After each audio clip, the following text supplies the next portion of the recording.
El quinto evangelio. Samael Aún Beor. Conferencia número 6. Entrevista de Celestino López Lindo y Estelis Márquez. Conversaciones con unos discípulos. Aprendiendo de nuestro gurú. Fecha de grabación: 1968. Lugar de grabación: sede Patriarcal de México, domicilio del maestro en Colonia Campestre Churubusco, Cerro Macuiltepec 207, Ciudad de México, México. Contexto: entrevista al venerable maestro Samael Aún Beor. Fuente del texto: edición impresa del Quinto Evangelio.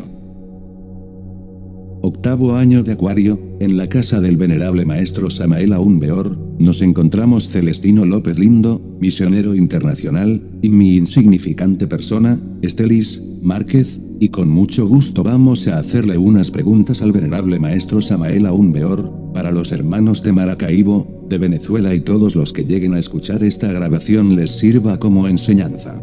La primera pregunta que quiero formularle al maestro es la siguiente: maestro, dígame usted, ¿cómo, de qué manera podría un misionero explicarle a la humanidad la antigüedad de la luna ante la Tierra?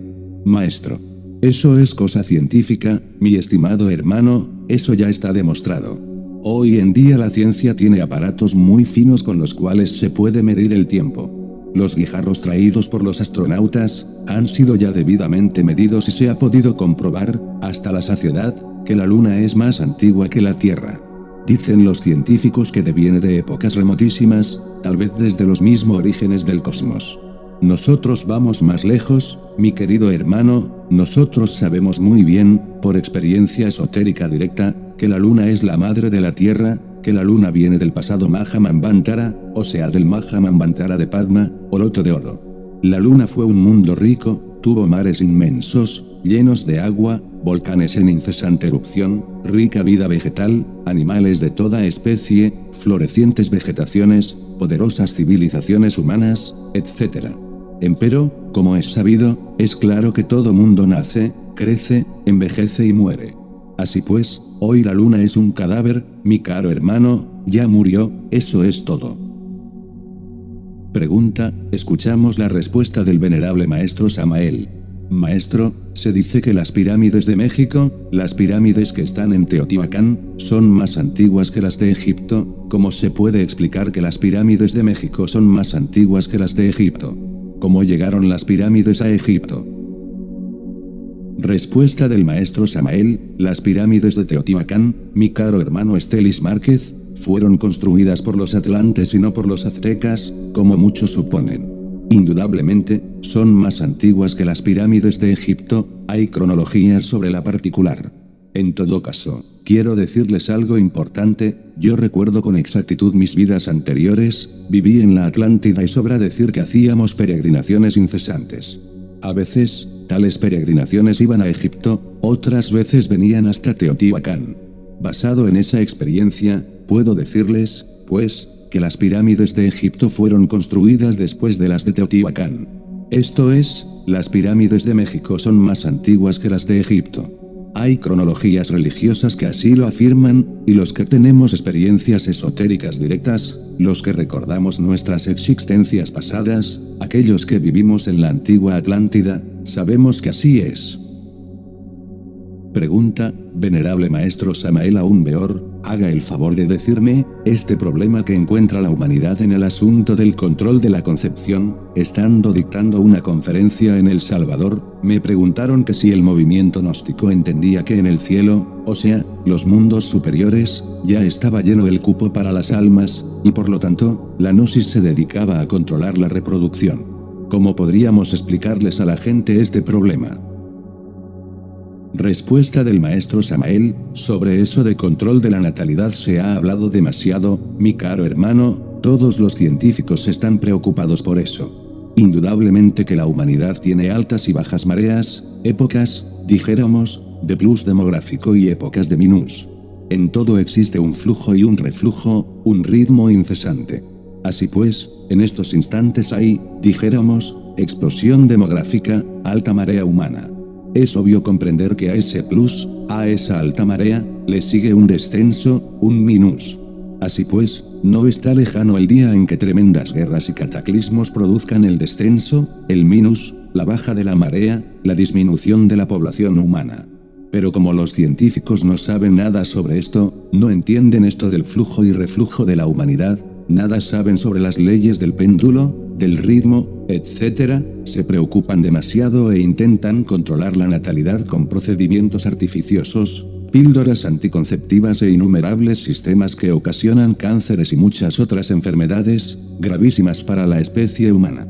Nosotros, los gnósticos, tenemos métodos prácticos, sencillos, simples, sabemos cómo controlar la cuestión aquella, no de la natalidad, porque eso sería criminoso, sino de la fecundación. El control de la natalidad es un delito, el control de la fecundación es un deber. Y se puede controlar, para eso tenemos el Sahaja Maituna, la sexo yoga. La clave es simple y sencilla, ya la saben todos nuestros hermanos, consiste en la conexión del Lingam Yoni sin la eyaculación del Enseminis, porque como bien dijo Paracelso, dentro del Enseminis, se encuentra todo el Ens Virtutis del fuego. No quiero decirles a ustedes que por medio del Sahaja Maituna se elimine la reproducción humana. Es obvio que mientras exista contacto sexual, pues es claro que existe la fecundación. Pero si se pueden disminuir la cantidad de nacimientos, y si eso es lo que queremos, nada mejor que el Sahaja Maituna, la sexo yoga. Eso es todo, mi caro hermano Celestino.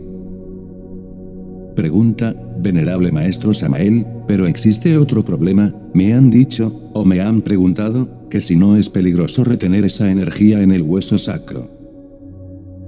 Respuesta del maestro Samael, ¿qué es eso de retener esa energía, hermano? Hablemos en este momento del esperma o del Enseminis, seamos claros en nuestras preguntas y en nuestras respuestas. ¿Has visto, mi caro hermano, cómo los pozos en los caminos se secan bajo la luz del sol? Esas aguas se evaporan y se convierten en nubes y en rayos y en truenos. Bueno, eso es lo que hay que hacer dentro de nuestro organismo. Con el Maituna, con el calor, con el fuego del sexo creador, esas aguas seminales, ese licor espermático que reside en nuestras glándulas endocrinas sexuales, se transmuta en lo que llamamos vapores, o humores, para hablar en forma clínica. Por último, estos vapores se convierten en energías positivas negativas, tales energías ascienden por los canales simpáticos, llamados Ida y Pingala en el oriente. Esos canales parten desde las mismas glándulas sexuales hasta el cerebro, y eso está ya demostrado. Ciertamente, no son del todo completamente físicos, dijéramos, más bien son semifísicos, semietéricos, pero existen, se enroscan en la espina dorsal maravillosamente, formando el santo 8, hasta alcanzar precisamente al cerebro. Lo que asciende, mi caro hermano, no es semen, porque si el semen subiera al cerebro, todo el mundo se volvería loco. Así, pues, nosotros no estamos reteniendo semen, estamos transmutándolo, que es cosa completamente diferente, lo estamos convirtiendo en energía, y eso no es un delito. Así es como nosotros cerebrizamos el semen, así es como nosotros seminizamos el cerebro. Si la materia se transforma en energía, mi caro hermano, eso está ya demostrado, eso lo dijo Einstein. Así, pues, ¿por qué discutir? Si a nosotros nos provoca transmutar la materia seminal en energía, eso no es un delito, si podemos hacer subir tal energía creadora hasta el cerebro, así se fortifica el cerebro, se desarrolla la glándula pineal. ¿Cómo puede ser perjudicial que la energía sexual nos vitalice? ¿Por qué? ¿Cuál es el motivo? Lo que pasa es una cosa, mi caro hermano, todos los fornicarios, los que gozan con el placer sexual, aquellos que sienten dicha al derramar el Enseminis, quieren justificar su fornicación, su lascivia, eso es todo, mi caro Celes. Pregunta, bueno, maestro, siguiendo el mismo tema ya que está bastante interesante. Sobre los cuerpos solares. Hay hermanos que muchas veces dicen hijos de Dios, y ya sabemos cuál es la respuesta que en otras oportunidades usted nos ha dado. Pero yo quiero, en esta oportunidad que usted, directamente, sea quien conteste esta pregunta, ¿cuáles son los hijos de Dios y cuáles somos los hijos del diablo? Respuesta del maestro Samael, esa pregunta está muy interesante, mi caro hermano Estelis. En todo caso, quiero decirte lo siguiente, Jesús dijo, y se lo habló claro a todos los fariseos, y a todos los saduceos, y a aquellas multitudes que lo escuchaban, hijos del diablo sois, porque si fuerais hijos de Dios, las obras de Dios harías, pero vosotros no sois hijos de Dios, sino de vuestro padre el diablo. Es claro que cuando las gentes sienten lujuria, pues procrean y se reproducen. ¿Cómo van a decir, entonces, que son sus hijos, nacidos del Espíritu Santo, de la divinidad? Ahora, ¿acaso no descendemos todos del pecado original? No se dice que Adán y Eva fornicaron, no se dice que desobedecieron al Eterno. Entonces nosotros, que somos hijos de Adán y Eva, ¿seremos acaso hijos de Dios? Es obvio que somos hijos del pecado original, es decir, del diablo. ¿O es que creen ustedes que Dios es capaz de cometer el pecado original? Ahora, si Dios no es capaz de cometer el pecado original, ¿quién lo comete? A todas luces resalta que quien lo comete es el diablo. Esto que sucedió allá, en las épocas edénicas, paradisiacas, entre Adán y Eva, se repite a cada instante, mi caro hermano. Las gentes se unen por lascivia y reproducen su especie, nacen hijos que son del diablo, porque Dios no es lujurioso, ni lascivo, Él no tiene lascivia. ¿Por qué, pues, achacarle a Dios los hijos del demonio?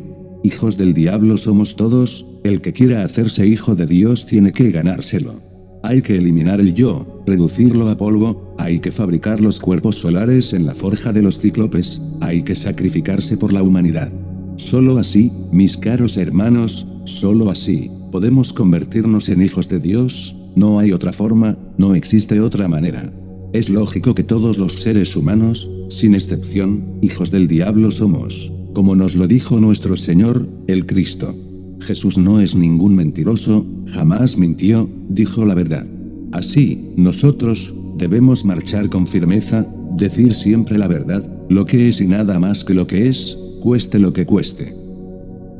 Pregunta, venerable maestro Samael, ¿cómo podemos nosotros, entonces, los que estamos practicando el Maituna, tener hijos que no sean del diablo? Respuesta del maestro Samael, ¿cómo se afanan ustedes por tener hijos que no sean del diablo? No. Y todavía siguen ustedes siendo diablos y quieren tener hijos que no sean del diablo. ¿Acaso es posible tener hijos que no sean del diablo, siendo uno un diablo? Lo mejor es que tú dejes de ser diablo para que puedas tener hijos de Dios, porque el diablo no puede tener hijos de Dios. El diablo es y lo que engendra son diablillos, gústenos o no nos guste. Pregunta, maestro, quiero hacerle otra pregunta muy interesante, en cuanto a mis impresiones, cuando llegué aquí a México, viniendo procedente de Venezuela, de la ciudad de Maracaibo donde conocí la gnosis, en cuanto a lo que yo le he platicado a usted del fanatismo, por ejemplo. Eso de que un hermano va a saludar a otro con la mano izquierda en plexo cuidando que no le entre lo negativo, los pies cruzados, y cuando yo llegué aquí a México, pues vi que usted tan pronto cruzaba el izquierdo sobre el derecho, y el derecho sobre el izquierdo, y que usted no anda con tanto protocolo. Y yo quiero que sea usted, directamente, quien hable sobre esto, sobre lo que es el fanatismo, sobre eso que usted me dice, el diablo diciendo misa. Respuesta del maestro Samael, seamos francos, hermano Estel, seamos claros, debemos ver las cosas como son, ¿de qué le sirve a uno ponerse la mano izquierda ahí, sobre el ombligo, y extender la derecha, cruzar una pierna sobre otra, es decir, la positiva sobre la negativa, la diestra sobre la siniestra, si por dentro estamos llenos de demonios yoes? Esto me viene a recordar aquellas frases de Jesús, terribles por cierto, contra los fariseos, comillas hipócritas, fariseos, perversa generación de víboras, que por fuera del plato y del vaso limpiáis, pero no os cuidáis de limpiar lo que está aquí adentro. Sepulcros blanqueados. Esa es la gran verdad. ¿De qué nos sirve cuidarnos, y cuidarnos por fuera, si por dentro estamos podridos, llenos de diablos? ¿De qué nos sirve tanta mojigatería y tanto pietismo absurdo? Yo he visto cantidad de individuos que se sientan a la mesa, bendicen, asumen formas pietistas terribles, espantosas, qué mojigatería, qué puritanismo. Y sin embargo, se comportan como verdaderos perversos, azotan a los hijos, le pegan a la mujer, ofenden a diestra y siniestra, hieren a todo el mundo, matan, roban, etcétera, etcétera, etcétera. ¿De qué les sirven a ellos todas esas mojigaterías? Tenemos que ser severos con nosotros mismos, dejar a un lado tantas autoconsideraciones, partir de cero, porque en realidad de verdad, nosotros no valemos nada. Solo así, mis caros hermanos, haciendo una autodisección de nosotros mismos, solo así, verdaderamente, partiendo de cero, podemos llegar a la autorrealización íntima. Pregunta, maestro, sobre la misma pregunta, en una oportunidad yo les decía a los hermanos que, eso no era lo que deberíamos hacer, y me contestaban lo siguiente, eso lo enseñó el maestro, eso está enseñado por el maestro Samael. Yo quiero ahora, que usted me conteste, puesto que ellos dicen que fue enseñado por usted, porque usted ahora dice que deberíamos cuidarnos es por dentro, y no por fuera. Respuesta del maestro Samael, lo que sucede es que la gente confunde la gimnasia con la magnesia, mi caro Estel, por ahí se dijo alguna vez en la revolución de Bell que había que combatir a los demonios en los mundos internos. Eso es claro, cualquier teurgo, cualquier magista que sabe funcionar conscientemente en cuerpo astral, cuando invoca a las entidades cavernarias, ya sea para combatirlas, etc., o para lo que sea, para dominarlas, para vencerlas, pues, se pone la mano izquierda sobre el plexo, y la derecha la dirige hacia la entidad tenebrosa para conjurarla, pero la gente abusa de todo, y eso, lo llevaron hasta el exceso, hasta tal punto, que hoy en día hay gentes que no pueden hablar con otras gentes, sin haberse puesto la mano izquierda sobre el ombligo, y la derecha, dirigida en cierta forma hacia el interlocutor, y la pierna diestra cruzada sobre la siniestra, etcétera, etcétera, etcétera, todo eso no son sino abusos, abusos, abusos. Comenta el interlocutor. Bueno, indiscutiblemente que cada pregunta que se le hace al venerable maestro Samael Aún Weor, tiene siempre la respuesta lista a flor de labio, llena de sabiduría. Si hago esta pregunta es con el propósito de que a los hermanos que escuchen esta grabación, les sirva de enseñanza directa del maestro Samael, ya que no seamos los misioneros, para que después nos llamen, que nos vayan a decir y a juzgar, como muchas veces sucede, que nos las damos de sabios y de maestros. Esto es directamente del maestro que lo está grabando. Pregunta, maestro, ¿cuál es la mejor forma para el despertar de la conciencia? ¿Qué debemos hacer para el despertar la conciencia? ¿Y qué conciencia tenemos actualmente la humanidad? Respuesta del maestro Samael, oh, mi estimable Estel, la humanidad tiene tan solo un 3% de conciencia despierta y un 97% de conciencia dormida. Así pues, la cosa es grave. ¿Me entiendes? Pregunta, ¿me podría decir, maestro, cómo podemos tener conciencia en los mundos superiores?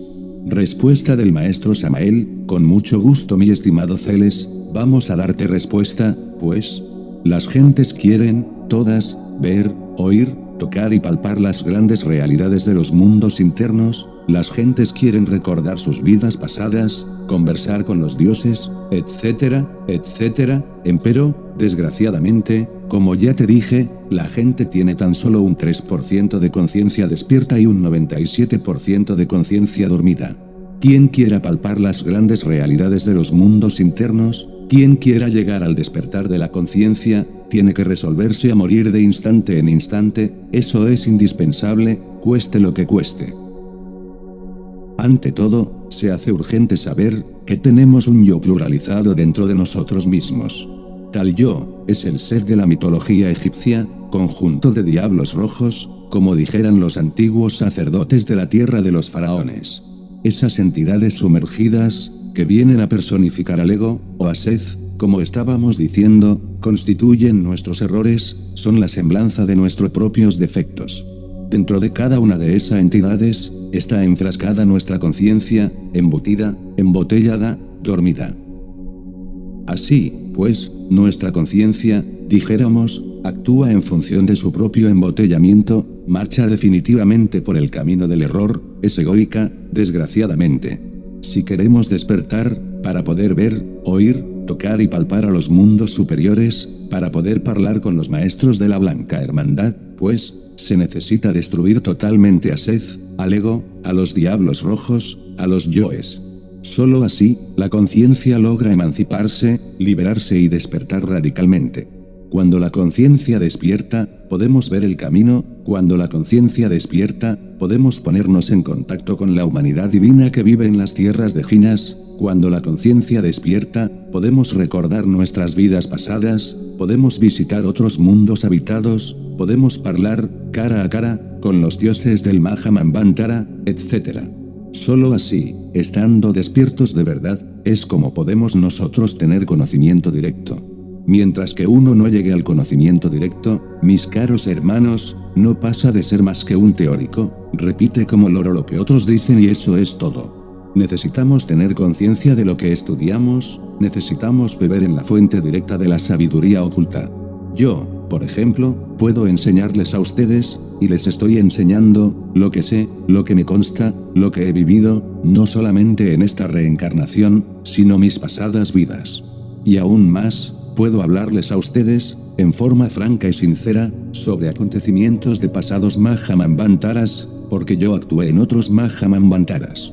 Por lo tanto, puedo dar testimonio de lo que me consta, de lo que he visto, de lo que he oído, y eso no es un delito. Empero, si les digo, y hablemos francamente, que para despertar conciencia se necesita una terrible disciplina esotérica. Pregunta, maestro, entonces, ¿cómo hago para disolver el yo? Respuesta del maestro Samael, bueno, tú quieres disolver el ego. Te felicito, mi estimable Estel, ¿quieres disolver el ego, verdad? Pues, interesante, me parece interesante que disuelvas el ego. Solo así podrías llegar a estar despierto, mi estimable Estel, claro, pero no solamente se necesita saber comprender cada error, hay que saber eliminarlo. Krishnamurti nos habla, por ejemplo, de comprensión. Está bien, es necesario comprender cada error. Tengamos, por ejemplo, que tú quieres eliminar el yo de la ira.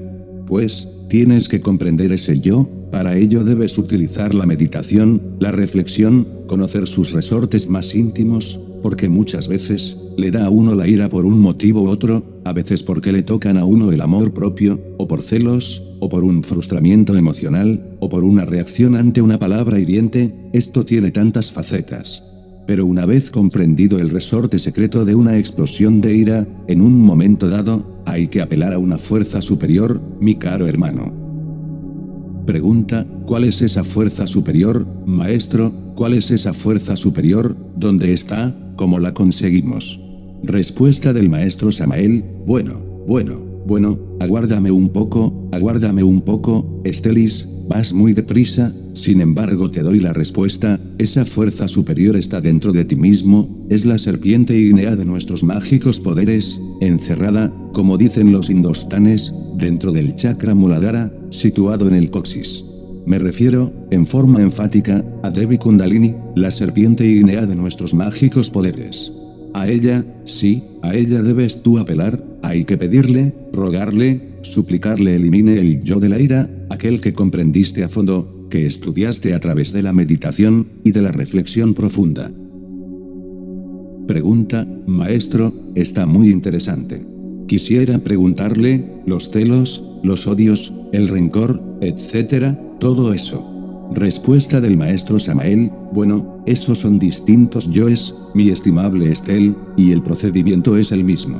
No basta comprender, por ejemplo, el motivo secreto de un arranque de celos, o el origen de un odio, hay que ir más a fondo, hay que apelar, gústenos o no nos guste, pero así es, a un poder superior. Uno solo no puede hacer nada. La mente no, esa no es capaz de eliminar defectos. Los puede cambiar de un departamento a otro, los puede rotular con distintos nombres, etcétera, pero no desintegrarlos, no reducirlos a polvo. Si queremos reducir a polvo a tal o cual defecto, personificado en tal o cual yo, pues, además de comprensión se necesita eliminación, y para ello hay que apelar a Devi Kundalini. Repito, a Devi Kundalini, la serpiente ígnea de nuestros mágicos poderes, la serpiente de bronce que sanaba a las israelitas en el desierto. ¿Entendido? Pregunta, muchísimas gracias, maestro, por la respuesta a la pregunta, la verdad, es que es emocionante, ojalá los hermanos todos pudieran estar al lado del maestro, viendo, cómo él irradia el amor por todas partes, y la sabiduría le brota hasta por los poros. ¿Tiene el hermano Celestino algo que preguntar? Yo insisto de nuevo, en eso del despertar. Porque los señores de la mano izquierda, quienes no practican ninguno de los tres factores, sin embargo, oyen y ven, y hasta están despiertos en los mundos superiores. Respuesta del maestro Samael: con mucho gusto voy a responder tu pregunta, mi estimable Celestino. Eso que tú preguntas es realmente bastante interesante, lo que ha dicho aquí nuestro hermano Cele, y yo, naturalmente, debo dar una respuesta. Claro, tú me la exiges y mi deber es darla. Voy a decirte algo muy interesante, mi estimable Cele, escúchame. Hace algunos días, se me ocurrió invocar en los mundos superiores al ángel Adonai, al hijo de la luz y de la alegría, al maestro del conde Zanoni, descrito tan sabiamente por Bulwer Lytton en su novela Zanoni. Bueno, y es claro que el ángel aquel concurrió a mi llamado y nos sentamos a platicar deliciosamente. Pero algo muy interesante me dijo el ángel, me citó a determinado filósofo que, en un tiempo, estuvo con nosotros en el movimiento gnóstico, y que ahora es un detractor de la gran causa. Y me dijo: ese caballero, ha despertado en el mal y para el mal. Días después hube de confirmar o verificar las afirmaciones del ángel Adonai, el hijo de la luz y de la alegría. Ciertamente, encontré en los mundos internos al citado caballero, estaba el hombre completamente despierto, pero en el mal y para el mal. Cuando en mis estudios esotéricos me ha tocado visitar la luna negra, por ejemplo, allí me encuentro con todos esos diablos rojos, de que nos habla el libro de los muertos de los antiguos egipcios, totalmente despiertos. Y cuando penetramos en los mundos infiernos, en esos 9 círculos dantescos, descritos por el Dante en su Divina Comedia, y situados dentro del corazón de la tierra, encontramos a todas esas gentes de las tinieblas, totalmente despiertas en el mal, por cierto, y para el mal. Y es que por medio de procedimientos técnicos y científicos, también se puede despertar, pero en el mal y para el mal. Los diablos rojos, por ejemplo, saben demasiado lo que les aguarda, ellos no ignoran que involucionando en el tiempo, dentro del mundo soterrado, a través de los 9 círculos dantescos, un día se habrán desintegrado, reducidos a polvareda cósmica en el corazón de la Tierra. No ignoran que la esencia se escapará de entre ese ego, cuando el ego haya muerto en el corazón de la Tierra. Y les gusta, y cuando se les advierte, no muestran ningún arrepentimiento por la muerte segunda, saben que su esencia, algún día, después de escaparse, pues, del corazón de la Tierra, entrará en una nueva evolución, en la superficie y bajo la luz del sol, saben que su alma volverá a ser gnomo entre las peñas, jugueteando, más tarde vegetal, después animal y por último reingresarán al estado humano en cualquier edad, en cualquier eternidad, eso no lo ignoran. No ignoran que, cuando uno viene a este mundo físico, se le dan 108 vidas. Puedo decir que todo ser humano tiene derecho a 108 existencias en el escenario de la vida, que cumplidas las 108 vidas, si no se autorrealiza, entonces desciende a los mundos infiernos, involuciona en el tiempo, se reduce a polvo, para reiniciar una nueva marcha, una nueva jornada hacia adentro y hacia arriba. Eso no lo ignoran, están despiertos, pero en el mal y para el mal. Así pues, lo importante es despertar en la luz. Mas eso no es posible por medio de técnicas, solamente a través de la santidad, disolviendo el ego, reduciéndolo a polvareda cósmica, cueste lo que cueste. Pregunta: cuando nos atacan y nos dicen que, ¿cómo podemos nosotros comprobar que hay 108 vidas? Entonces, yo quiero que usted me lo explique, ¿cómo es la forma de poderse comprobar las 108 vidas? Respuesta del maestro Samael: bueno, con mucho gusto, mi estimable Estel, vamos a darte la respuesta, para que la entiendas tú y se la digas a tus amigos. Esto de comprobar, está muy bonito, pero, ¿cómo va a comprobar un dormido? Que comprueben los despiertos, porque los dormidos están. Si tú quieres comprobarlo, como dices, o mejor dijéramos, verificarlo, despierta. ¿Qué haces dormido, mi estimable Estelis? Despierta, despierta, sal de ese sueño en que te encuentras. El día en que tú despiertes conciencia, entonces podrás verificar, por ti mismo, la exactitud de mis palabras. Sin embargo, lo que te estoy diciendo tiene documentación. Acuérdate de las 108 cuentas del collar del Buda, acuérdate también, hermano, de las 108 vueltas que los brahmanes, en la India, dan alrededor de la vaca sagrada, rezando, sí, con un rosario o collar de 108 cuentas. Entonces van vocalizando aquellos mantras sagrados, que se conocen como Om Mani Padme Hum. En el Tíbet, antes de que los chino comunistas invadieran esa tierra sagrada, existían fiestas religiosas extraordinarias, y las mujeres arreglaban, pues, sus bucles espléndidamente, las grandes damas eran atendidas como siempre por sus cortesanas o por sus esclavas, o por sus servidumbres, y éstas debían arreglarles sus cabellos en la forma de 108 bucles. Medita en eso, mi estimable Estel, medita. Pregunta, gracias, maestro. Maestro, ¿quiere usted, por favor, como una ayuda especial a los hermanos que logren escuchar esta grabación, hablar algo sobre el fuego luciférico? Respuesta del maestro Samael, bueno, con mucho gusto, mi estimable Estelis, de manera que, ¿tú quieres que hable sobre el fuego? Claro. Y con el mayor gusto lo haré. Esto del fuego es realmente extraordinario. En pasados mensajes de Navidad he hablado sobre fuego luciférico en su forma negativa, porque es que tenemos que dar la enseñanza en forma didáctica y dialéctica, pedagógica, progresiva. Todavía no hemos hablado sobre el fuego creador en su forma positiva. Hemos hablado del fuego luciférico en su aspecto puramente siniestro, fatal. Sin embargo, yo te digo que en el próximo mensaje de Navidad, 1970-71, que se va a titular El Parsifal develado, hablaré sobre el fuego luciférico en su forma trascendental, positiva. Es obvio que el fuego luciférico es, dijéramos, un algo divinal, se le cataloga como si fuera un arcángel.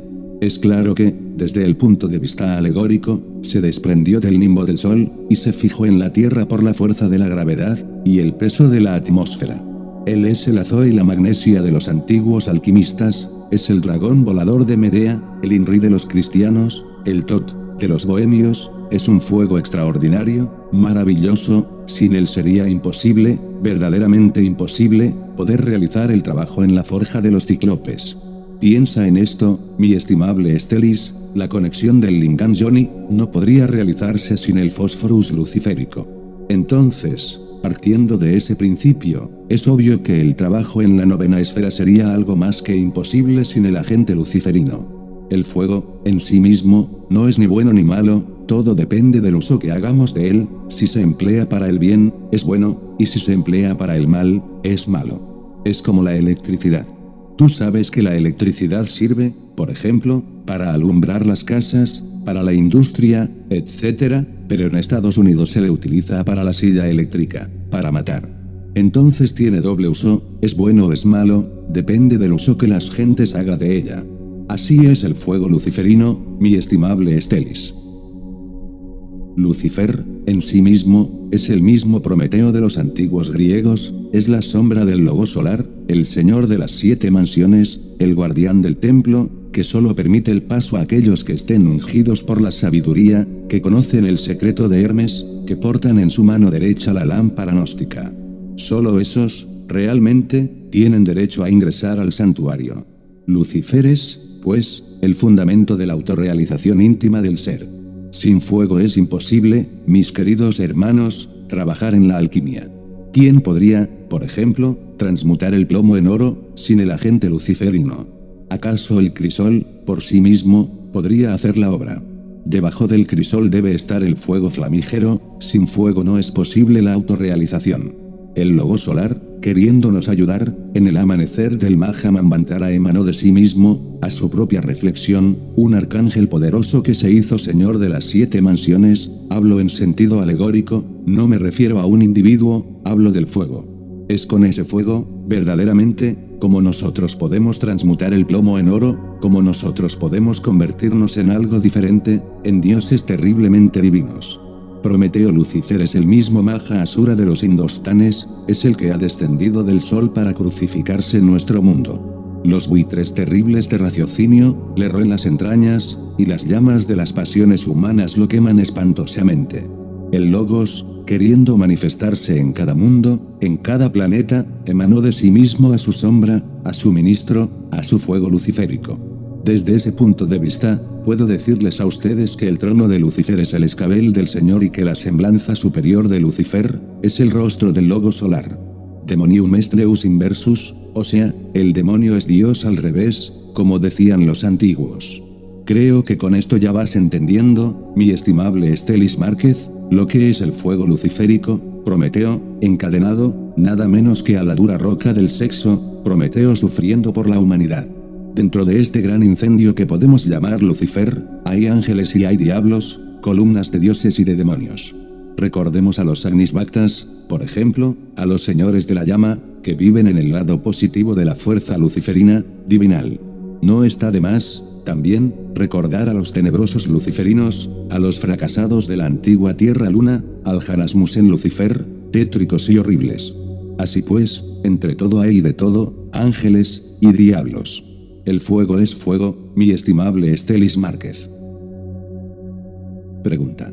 En este hogar, para mí, santo, sagrado, es pues, de felicitar al querido maestro Samael, a quien tanto debo, porque mucha luz he recibido de él, de sus consejos, de sus conferencias, y cada palabra, para mí ha sido un rayo de luz. Agradezco, pues, la acogida, y entraré de lleno a formular una de tantas preguntas que he querido siempre hacer, al muy respetable, querido y venerado maestro. Maestro, ¿podría usted decirme, a fin de que sirva también de luz a los hermanos de Venezuela, y también de Centro y Sudamérica, que tengan la oportunidad de escuchar esta grabación, podría usted decirme, maestro, si después de tantos años que he buscado el sendero, el camino de luz, aún, en esta edad de 60 y tantos años, podré encontrarlo? Respuesta del maestro Samael, es obvio, mi caro hermano, que ya usted está en el camino, ya lo encontró. Ahora, lo que tiene que hacer es recorrerlo con firmeza, eso es todo. Naturalmente, tiene que trabajar con los 3 factores de la revolución de la conciencia. Jesús mismo dijo, el que quiera venir en pos de mí, niéguese a sí mismo, tome su cruz y sígame. Eso de negarse a sí mismo, mi caro hermano Rodríguez, es cuestión de disolver el ego, el yo, el mí mismo, el sí mismo. Tomar la cruz es otra cosa, recuerde usted que el palo vertical de la cruz es masculino y que el palo horizontal es femenino, en el cruce de los 2 vástagos, se halla la clave de todo poder. La cruz es eminentemente sexual, fálica, significa nada menos que el trabajo en la 9ª esfera. Hay que bajar a la forja de los cíclopes para fabricar los cuerpos solares y llegar al nacimiento segundo. Seguir al Cristo es el tercer factor, significa sacrificio por la humanidad, estar dispuestos a hacer lo que Él hizo, a dar hasta la última gota de sangre por todos los seres humanos que pueblan el mundo. Así pues, morir, nacer y sacrificarse por la humanidad, son los 3 factores de la revolución de la conciencia. Ha llegado usted al camino, está en el camino. Sígalo con firmeza, mi caro hermano, sígalo. Pregunta, gracias, maestro, por esa sabia enseñanza. Sí, es verdad que ya estoy sobre el sendero, pero yo recuerdo que usted nos ha dicho siempre, que es tan difícil caminar sobre ese sendero, sobre el filo de la navaja, que tenemos que matar el ego, esos múltiples yoes que llevamos dentro, que son los demonios rojos, de que tanto nos ha hablado usted. Por eso digo, maestro, podré alcanzar, aún a mi edad, esa luz divinal que he deseado con todo ahínco obtener. Respuesta del maestro Samael, es claro que sí, hermano, es claro. Ante todo, pues, hay que tener en cuenta el poder de la lanza sagrada, recuerde usted lo que es ese gran poder. La lanza, en sí misma, es el emblema de la fuerza sexual viril, masculina. Hay que aprender a utilizar esa energía maravillosa del tercer logos, y se puede trabajar con la lanza. Me viene en estos instantes, a la memoria, el recuerdo del Parsifal de Wagner, en el instante mismo en que Kundry, la seductora, intenta hacerlo caer. Extraordinario momento, ella, viéndose fracasada, llama, invoca a Klingsor. El tenebroso arroja, contra el joven, la lanza aquella con la que Longinus hiriera el costado del señor, pero esa lanza no pudo causarle daño. La atrapa con la mano derecha y luego hace la señal de la cruz. El castillo de Klingsor se derrumba, se convierte en polvareda cósmica, rueda al fondo del horroroso y terrible precipicio. Así pues, es interesante esto de la lanza, nada menos que la fuerza sexual, el famoso IT, partícula extraordinaria, formada por la letra I, y por la T, clave atlante magnífica. Si en el momento supremo de la voluptuosidad, es decir, durante el acto, nos concentramos en la Madre Divina Kundalini, y le pedimos que empuñe la lanza, que utilice el poder de la energía creadora para destruir a los demonios rojos, pues ella así lo hará. Si le rogamos que lance la lanza con fuerza, que la arroje con poder contra tal o cual yo, así lo hará, y reducirá a polvo, uno por uno, cada uno de esos yoes. Pero en esto hay una didáctica, claro. Primero es necesario comprender el yo que queremos eliminar, y comprenderlo íntegramente, a fondo, en las 49 regiones del subconsciente, y luego suplicar a la Madre Kundalini, sí, en el momento supremo, en el instante de la voluptuosidad, pedirle que empuñe la lanza, para que reduzca a ese yo a polvareda cósmica. Así, poco a poco, con el poder de la lanza, podemos desintegrar el ego y después acabar con los 3 traidores, y por último ponerle término, fin, al dragón de las tinieblas, y acabar con las bestias del mundo soterrado, dentro de las cuales está embotellada nuestra conciencia. Estoy dándoles una clave extraordinaria, formidable, maravillosa. Sé, mi estimable hermano, que usted ya está avanzado en años, pero todavía no ha desaparecido en usted el poder de la energía creadora. El ciclo sexual dura hasta los 84 años, y usted no tiene 84 años. Aproveche esa maravillosa energía. Eso es lo que le digo, mi amigo, mi hermano. Comenta el interlocutor. Mil gracias, maestro, muchas gracias. Llega, en este momento, a todo mi ser, un rayo de esperanza, aunado a la fe que siempre he tenido, no solo en sus palabras, no solo en su ejemplo, sino en todos y cada uno de los consejos que siempre nos ha dado en logia. Muchas gracias, maestro. Y me retiro, con la satisfacción de haber oído, en esta su honorable casa, uno de los más grandes consejos que he recibido en mi vida. Que se conserve contento, feliz, al lado de su familia, y de los hermanos que lo acompañan, en este fin de año, y que el año próximo, nos sonría, y nos tenga, sobre todo a mí, dentro de ese halo infinito, que deseo estar siempre al lado de usted. Muchas gracias. Pregunta, bueno, escuchábamos ahí al hermano Rodríguez, un poco avanzada la noche, y por lo tanto, con un dolor en su corazón, se ha retirado de la casa del maestro, con la esperanza de que volverá. Maestro, ahora, quiero conocer sus opiniones, sus conceptos, primero la opinión y el concepto que usted tiene sobre estos jóvenes de Maracaibo, del Círculo de la Rosa Roja. Respuesta del maestro Samael, con el mayor placer, contesto, mi estimable Estelis, la juventud de la nueva era, pues, es rebelde en un 100%. Es claro, que lo importante es que se encamine por el camino de la rebeldía inteligente. La rebelión o insurrección mística inteligente, conduce, en última instancia, a la revolución de la conciencia. Así pues, considero que este movimiento juvenil de la Rosa Roja, es maravilloso, se trata de una nueva generación rebelde, e inteligente, son plausibles sus esfuerzos. Para esa juventud hemos escrito nuestro libro titulado, Educación Fundamental. Por cierto que la edición sacada en Maracaibo, está extraordinaria, maravillosa, magnífica. Yo felicito, muy sinceramente a los hermanos de Maracaibo por su magnífica labor.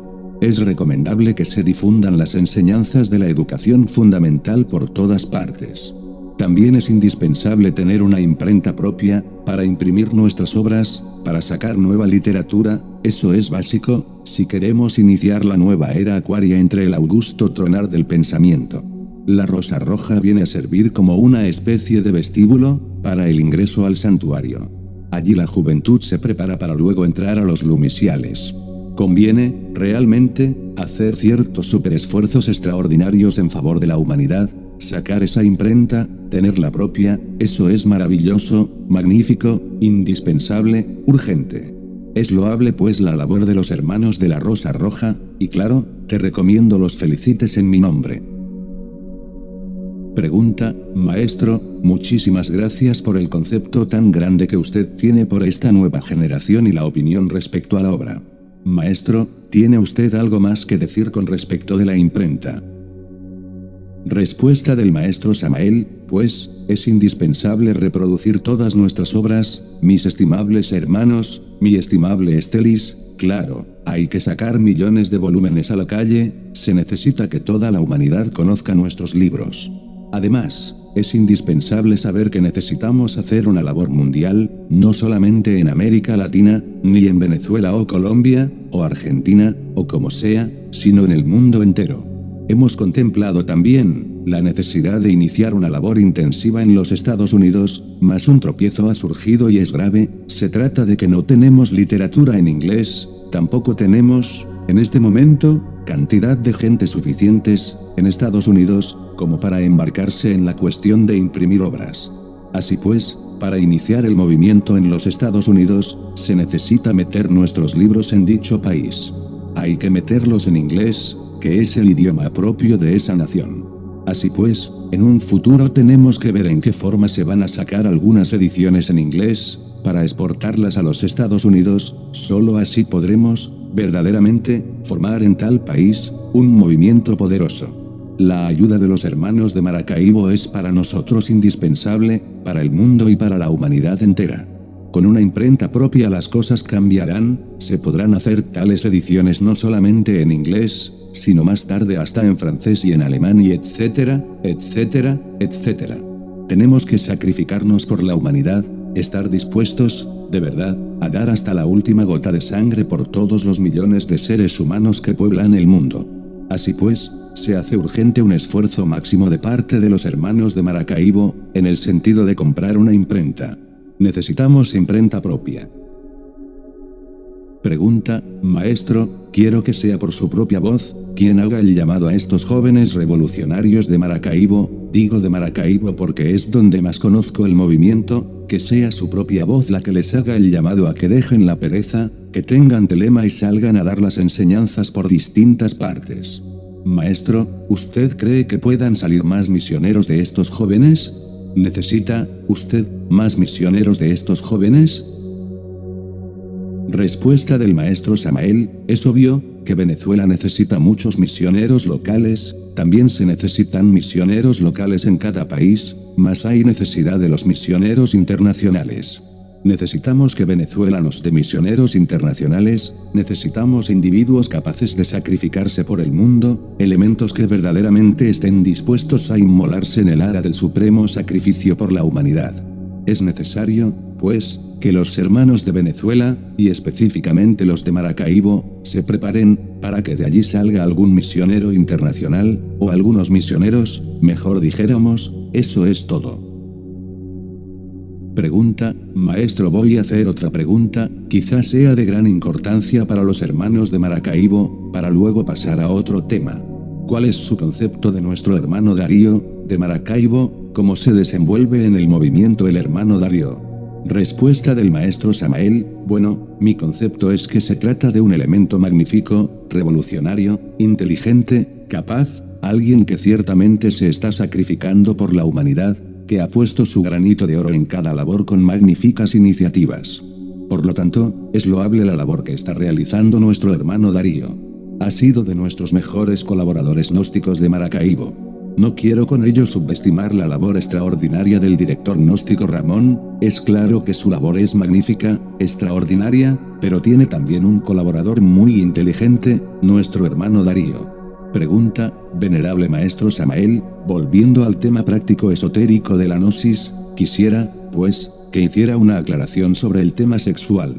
Porque la gente, en muchas partes nos ha criticado diciendo que nosotros los gnósticos no hablamos sino del sexo. Respuesta del maestro Samael: existen, mi estimable Celestino, hablando por cierto, en síntesis, 3 grandes religiones en el mundo. La primera es la de los victoriosos, la de aquellos que trabajaron con la piedra filosofal, es decir, con el sexo, aquellos que conservan la doctrina de los jinas, o de Jano, la doctrina del sexo, la doctrina primitiva de la humanidad. Me estoy refiriendo, en forma enfática, a los caballeros de Montsalvat. Hasta aquí el audio.